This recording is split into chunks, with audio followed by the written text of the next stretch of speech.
ফের এলাকায় প্রকাশ্যে জমি মাফিয়াদের দৌরাত্ম্য। জমি নিয়ে বিবাদের জেরে রণক্ষেত্র পরিস্থিতি।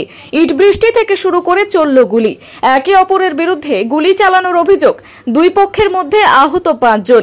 ব্যাপক উত্তেজনা এলাকায়। পরিস্থিতি সামাল দিতে ঘটনাস্থলে বিশাল পুলিশ বাহিনী। চলছে টহল, উদ্ধার কার্তুজের খোল। কোথা থেকে আসছে এত অস্ত্র? পুলিশ প্রশাসন কি করছে? প্রশ্ন বিজেপির, পাল্টা তৃণমূল। শুরু হয়েছে রাজনৈতিক তরজা। মালদার হরিশ্চন্দ্রপুর থানার জগন্নাথপুরের পশ্চিমপাড়া এলাকার ঘটনা।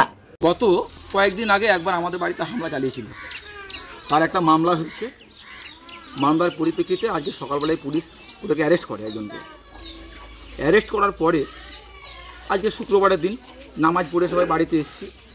এবার সবাই নিজের নিজের কাজে কিন্তু বেরিয়ে যায়। এবার ওরা পরিকল্পনা করেছিল, পরিকল্পনা করে ওরা কিন্তু পুরো বাড়িতে আমাদের হামলা চালায় এবং বাড়িঘরের সম্পূর্ণ ভেঙে তছনছ করে দিয়েছে। আমাকে লক্ষ্য করে গুলি চালায়। এরা হচ্ছে তাজমুল হক, আলাউদ্দিন, মাইনুল হক, মোজাহার আলী, আকবর আলী, এদের সঙ্গে আরও অনেকে। স্থানীয় সূত্রে জানা গিয়েছে, স্থানীয় বাসিন্দা মোহাম্মদ শফিকুল আলমের সঙ্গে আজাহার আলী 14 শতক জমির মধ্যে 9 শতক জমি নিয়ে বিবাদ চলছিল।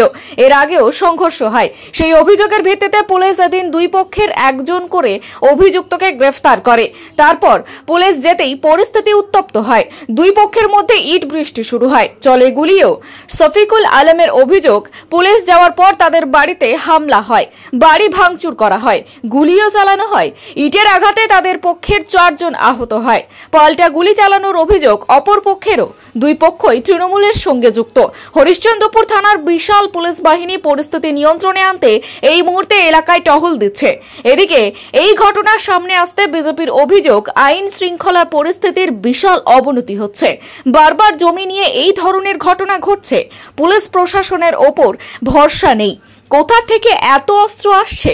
এর মধ্যে তৃণমূলের সক্রিয় মদত রয়েছে, যদিও তৃণমূল এই অভিযোগ অস্বীকার করেছে।